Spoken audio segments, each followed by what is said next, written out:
NASA యొక్క perseverance rover ద్వారా Mars పై కనుగొనబడిన ఏలియన్ రాక్ గురించి తెలుసుకుందాం. నాసా యొక్క పర్సెవరెన్స్ రోవర్ ఇటీవల మార్స్ పై ఒక విచిత్రమైన రాయిని కనుగొంది. దీన్ని పిప్సక్స్లా అని పిలుస్తున్నారు. ఇది మార్స్ కు చెందినది కాకుండా స్పేస్ నుండి వచ్చినది మెటోరాయిడ్ అని శాస్త్రవేత్తలు భావిస్తున్నారు. ఈ రాయి జెజెరో క్రేటర్ కు బయట ఉన్న వెర్నెండెన్ ప్రాంతంలో పర్సెవరెన్స్ రోవర్ కనుగొనింది. ఈ రాయి సుమారు 80 సెంటీమీటర్ వెడల్పుతో ఉంది. గ్లాసీ స్కల్పెడ్ స్ట్రక్చర్ తో ఉన్న వేరే రాళ్లతో పోలిస్తే పూర్తిగా భిన్నంగా ఉంది. ఈ రాయి ప్రెజర్వరెన్స్ యొక్క సూపర్ క్యామ్ ద్వారా చేసిన లేజర్ అనాలిసిస్ లో ఐరన్ మరియు నికిల్ అధికంగా ఉన్నట్లు గుర్తించారు. ఇవి సాధారణంగా లార్జ్ అస్టాయిడ్స్ యొక్క కోర్ లో ఏర్పడతాయి.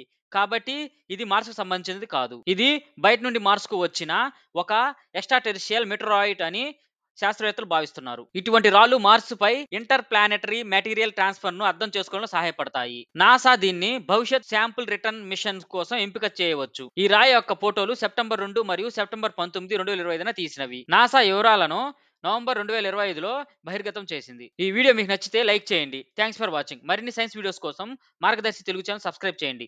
జై హింద్.